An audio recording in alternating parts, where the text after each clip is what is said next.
Bu Etik, apa kabarnya hari ini? Mohon maaf, apakah hari ini sedang sibuk banget apa tidak? Selamat pagi juga Pak, alhamdulillah saya sehat dan hari ini kebetulan tidak sibuk karena jam pertama nanti ada pelajaran olahraga. Jadi untuk pagi ini saya tidak ada kegiatan. Terima kasih atas waktu yang diberikan. Saya di sini akan melakukan kegiatan pra observasi, bahwa saya akan melakukan supervisi akademik, di mana tujuannya untuk membantu Ibu Etik dalam mengembangkan serta meningkatkan kompetensi dalam mengajar. Nah, di sini sebelum observasi, saya ingin melihat bagaimana kesiapan Ibu Etik dalam melaksanakan pembelajaran yang akan kita lakukan di kelas. Nah, dari Bu Etik sendiri, apa harapannya setelah kegiatan ini? Saya harapkan setelah ini saya bisa saling bertukar pendapat dengan Pak Kaswin terutama ya tentang pembelajaran yang saya lakukan di kelas supaya pembelajaran saya itu menjadi lebih baik lagi. Oke, terima kasih. Berarti yang ingin Ibu Etik harapkan adalah saling berbagi informasi terkait pembelajaran. Ini semoga saya bisa membantu.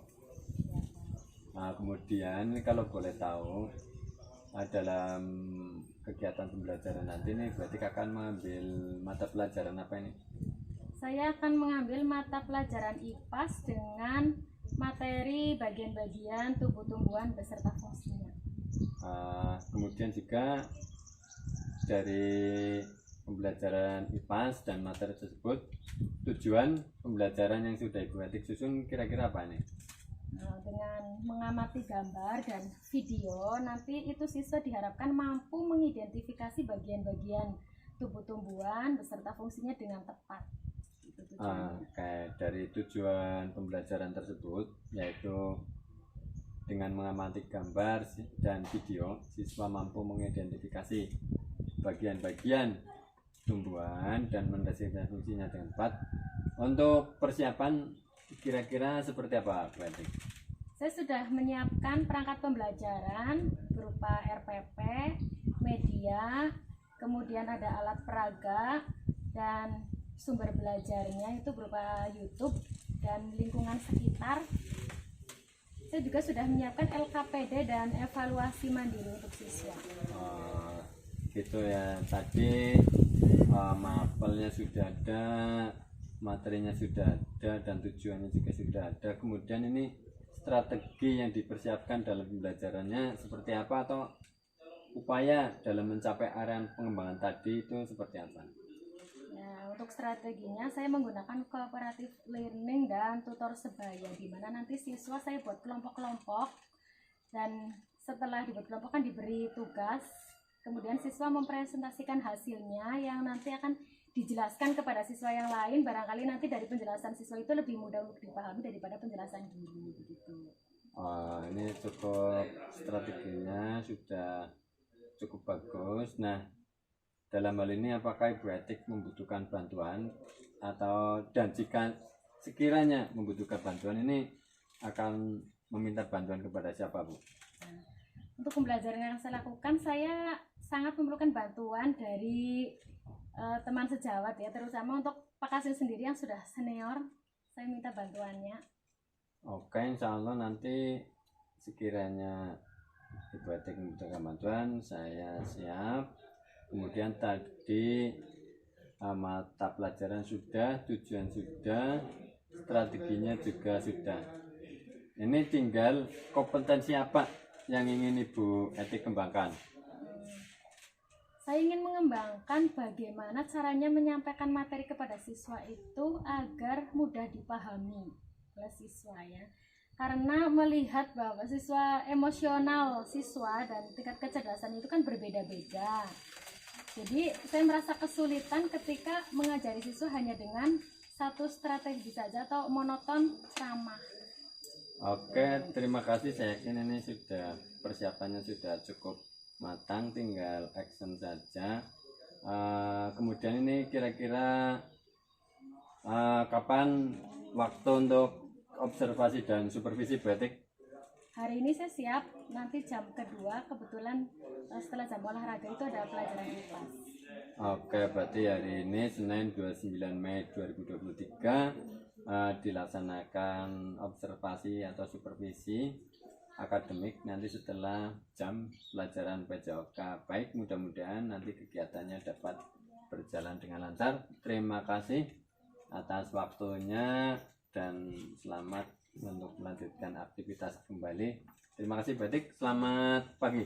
Ya, sama-sama, selamat pagi.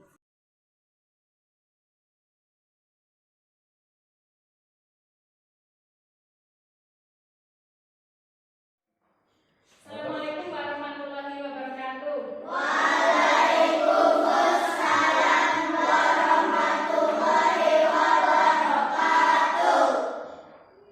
Selamat pagi anak-anak. Bagaimana kabarnya hari ini? Sehat. Alhamdulillah ya. Sebelum memulai pembelajaran, mari kita berdoa terlebih dahulu agar pembelajaran kita berjalan dengan lancar dan diberi ilmu yang bermanfaat. Berdoa mulai.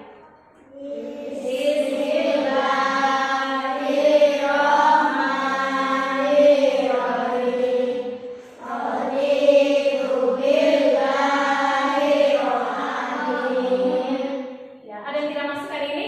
Siapa? Oh, kenapa Revandi? Sakit ya, tidak apa-apa ya. Semoga Revandi cepat sembuh dan bisa berkumpul lagi belajar dengan kita. Nah, untuk kegiatan pembelajaran hari ini kita akan belajar tentang bagian-bagian tumbuhan dan fungsinya. Nah, setelah pembelajaran selesai, nanti kalian diharapkan mampu mengidentifikasi bagian-bagian tumbuhan dan mendeskripsikan fungsinya dengan tepat. Ya. Nah, perlu kalian ingat bahwa tumbuhan itu kan sangat berperan penting dalam kehidupan di muka bumi ini ya. Kalau tidak ada tumbuhan, kehidupan di muka bumi ini tidak akan berlangsung. Contohnya saja pada rantai makanan.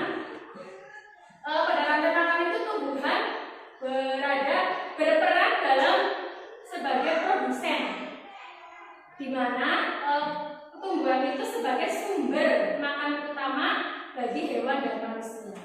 Misalnya ada hewan yang makanannya berupa tumbuhan, misalnya rumput ya. Contohnya hewan apa saja ya? Sapi, terus domba, kerbau, ada kelinci ya. Nah, ketika rumput atau tumbuhan di bumi ini tidak ada, bagaimana keadaan hewan-hewan tersebut? Kelaparan. Bahkan mungkin tidak ada hewan ya, karena memang tidak ada tumbuhan.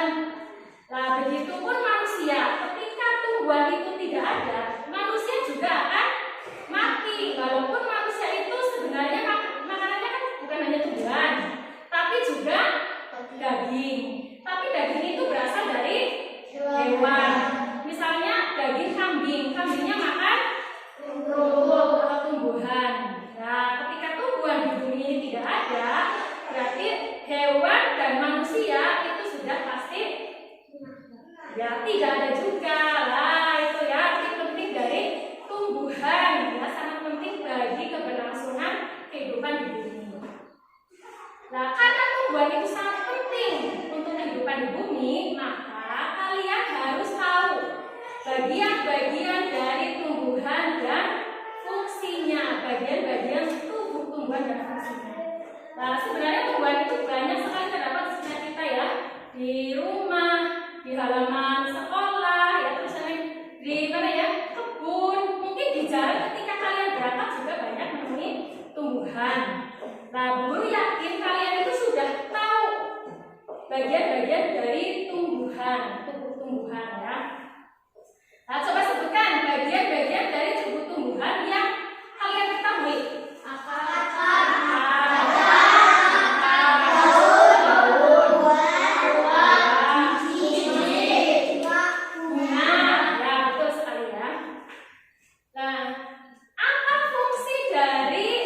Bagian-bagian tubuh tumbuhan tersebut.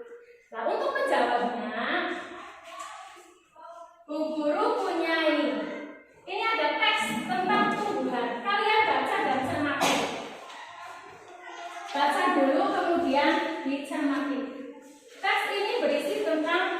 bagian-bagian tumbuhan beserta fungsinya.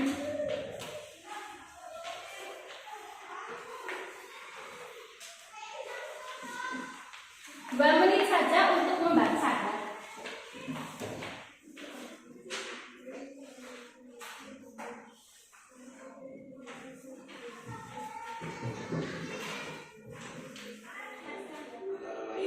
Akar, batang, daun, bunga, buah, dan biji.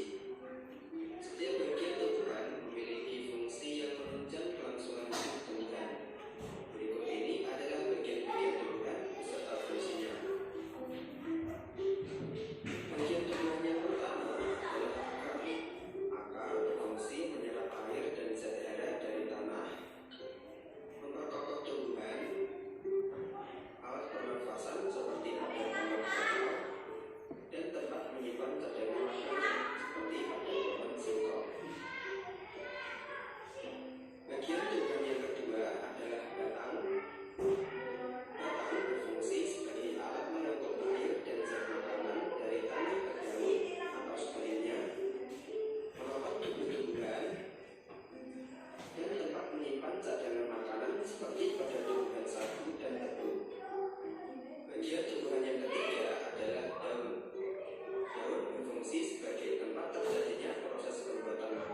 sudah lebih semangat lagi ya, karena nanti kalian akan mengerjakan soal mandiri setelah tadi kerja kelompok. Nah, sekarang mengerjakan soal secara mandiri ya, dikerjakan sendiri-sendiri. Tidak boleh ada yang menyontoh kepada temannya. Nah, itu teksnya dikembalikan ke Bu Guru yang tadi dikasih Bu Guru ya. Nah, ini supaya tidak nyontoh, dikembalikan.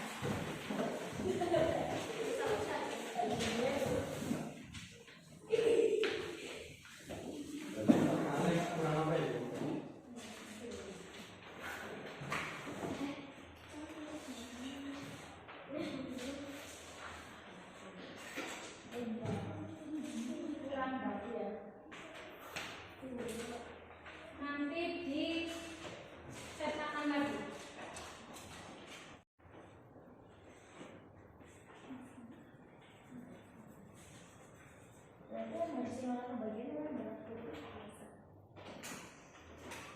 Yang sudah selesai dikumpulkan Bu.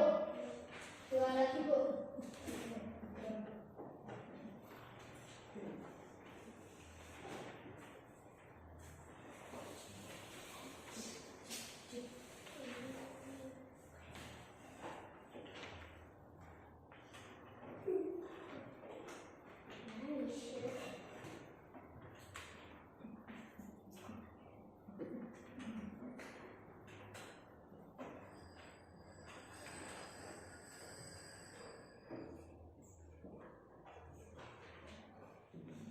Ya, sudah selesai ya.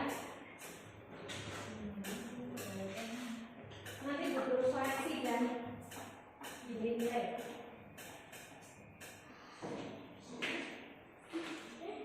Bu, saya belum dinamai. Dinamai nanti dikasih nama dulu.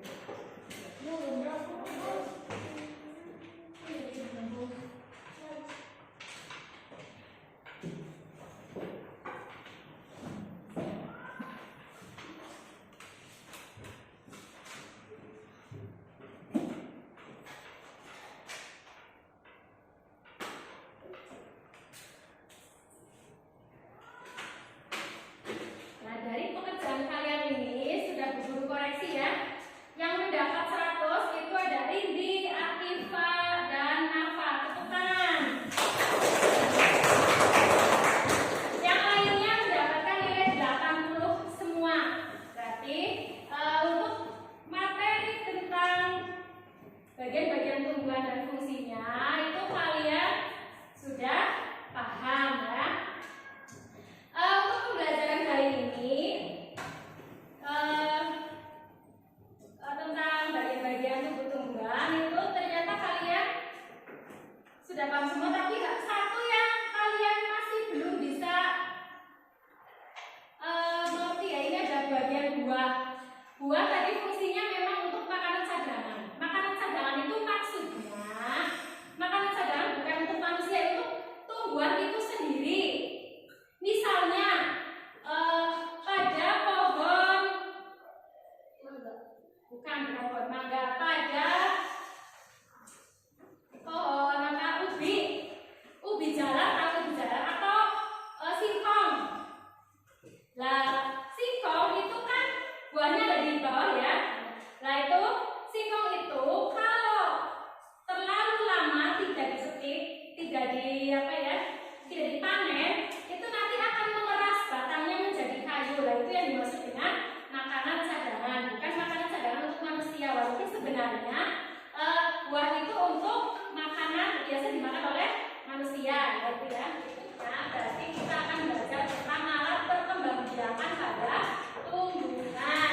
Kalian siapkan bunga, nanti bawa dari rumah ya.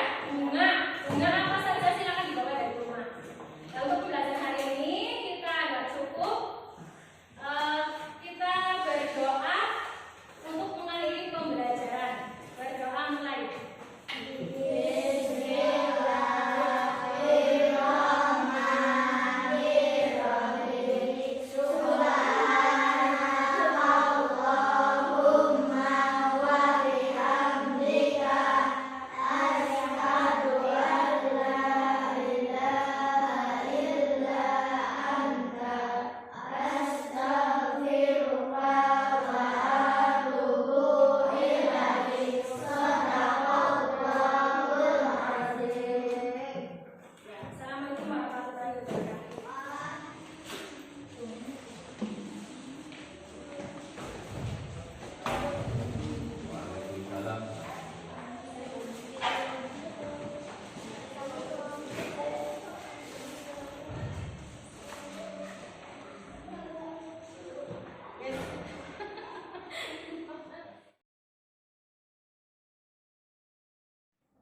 Assalamualaikum warahmatullahi wabarakatuh. Selamat siang Ibu Atik. Selamat siang. Gimana kabarnya hari ini? Alhamdulillah sehat. Sebelumnya mohon maaf dan saya ucapkan terima kasih. Ibu Atik sudah meluangkan waktu. Saya ingin melanjutkan pembicaraan atau obrolan dengan Ibu Atik yang kaitannya dengan observasi pembelajaran saya di kelas Ibu Atik.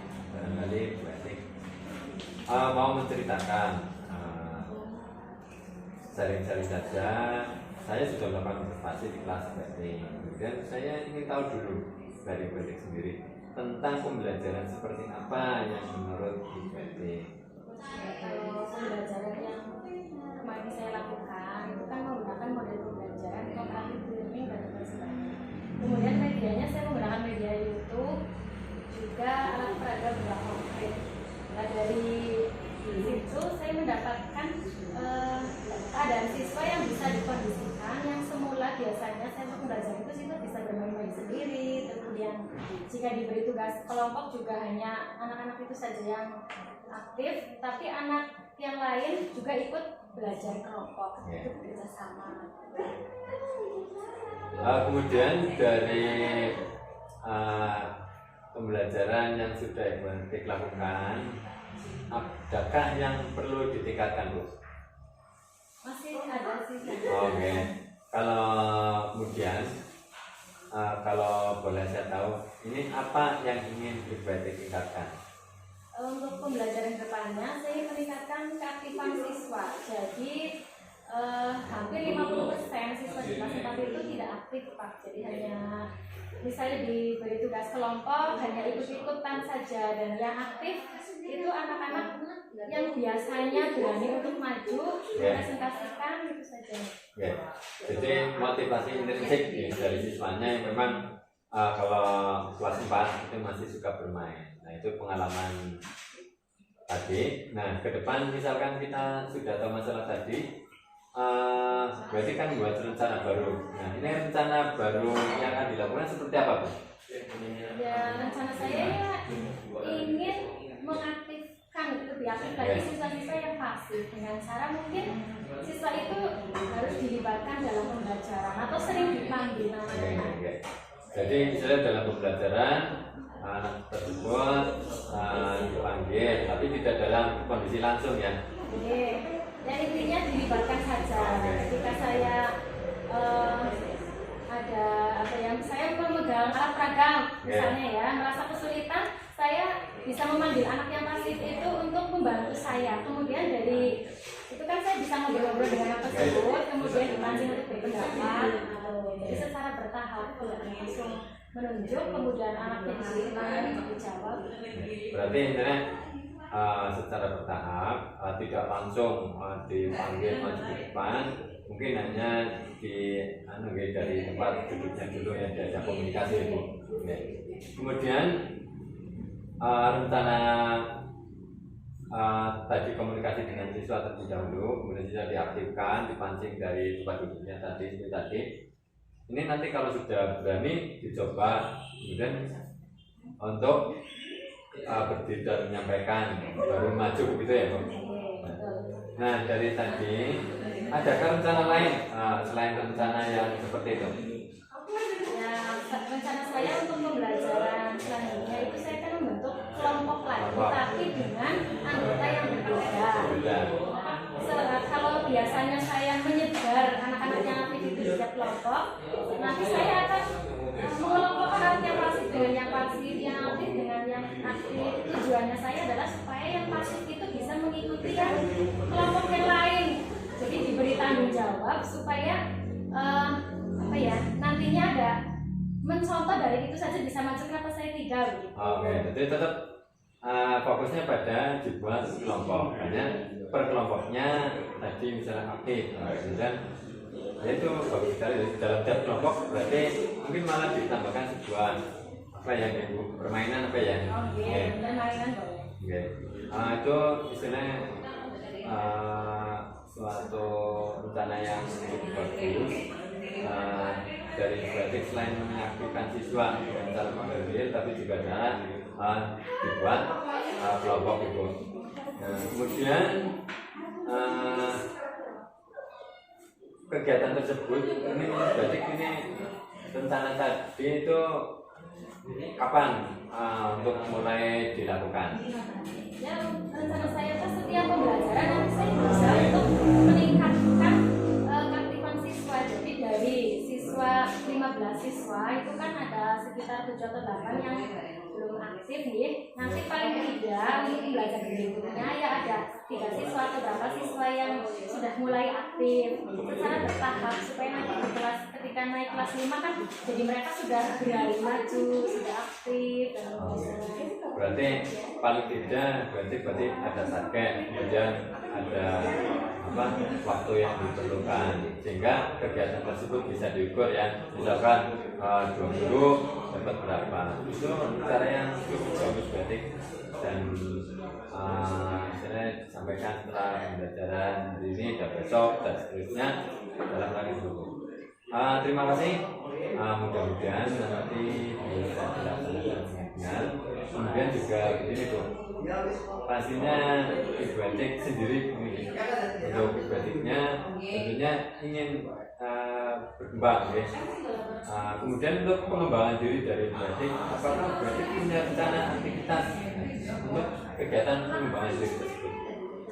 Dalam pengembangan diri, ini saya biasanya sudah rutin mengikuti KKG atau seminar diklat ya. Terus sekarang yang sedang berjalan kan PMM itu yang secara online, platform mereka mengajarnya. Nah itu kalau diikuti PMM itu kan baik sekali nih kalau misalnya kita mengikuti platform tersebut kemudian dipraktekkan dalam pembelajaran, itu menurut saya sangat baik sekali untuk meningkatkan mutu dari pembelajaran 100%. Jadi istilahnya dalam meningkatkan pengembangan diri atau untuk mengasih kompetensi dari batik, ada kegiatan KKG di wilayah ya, kemudian mengikuti webinar, ada workshop atau diklat, dan yang dilakukan rutin yaitu PMM di platform Merdeka Belajar. Dan tadi juga tujuannya sudah disampaikan juga, kemudian acuan ukuran keberhasilannya apa Bu? Untuk pembelajaran yang selanjutnya kan ingin siswa supaya aktif. Berarti untuk ukuran keberhasilan saya ya nanti untuk pembelajaran berikutnya itu siswa sudah mulai aktif semua, bukan mungkin bisa 100% siswa aktif dalam belajar. Berarti tolak ukurnya tetap di kelas, yaitu nanti dalam pembelajaran di kelas lebih menjadi menguasai kondisi kelas dan istilah untuk keberhasilan siswa gitu. Kemudian mungkin Ibatik sendiri perlu dukungan. Kemudian dukungan apa yang dibutuhkan untuk mencapai hal tersebut? Untuk dukungan sarana dan prasarana itu pasti, terus motivasi dari diri saya sendiri karena ingin berkembang, ingin lebih baik lagi. Kemudian yang terpenting itu adalah dukungan dari kepala sekolah dan teman guru, teman sejawat. Yang saya butuhkan kan untuk sharing seperti ini Pak, jadi saya bisa merefleksi pembelajaran yang saya lakukan itu ada kekurangan. Baik, Batik, kami saja 100% pembicaraan, obrolan kita habis observasi sekaligus kita coaching untuk semuanya sudah, saya rasa sudah terpantau, sudah cukup. Tentunya semoga bermanfaat untuk Batik sendiri dan juga kami. Kemudian jika waktu Batik dibutuhkan sharing atau coaching, saya siap. Untuk hari ini terima kasih banyak atas waktunya Batik, mudah-mudahan hadirnya lancar. Saya ucapkan terima kasih sudah meluangkan waktu. Selamat siang dan selamat beraktivitas kembali. Assalamualaikum warahmatullahi wabarakatuh.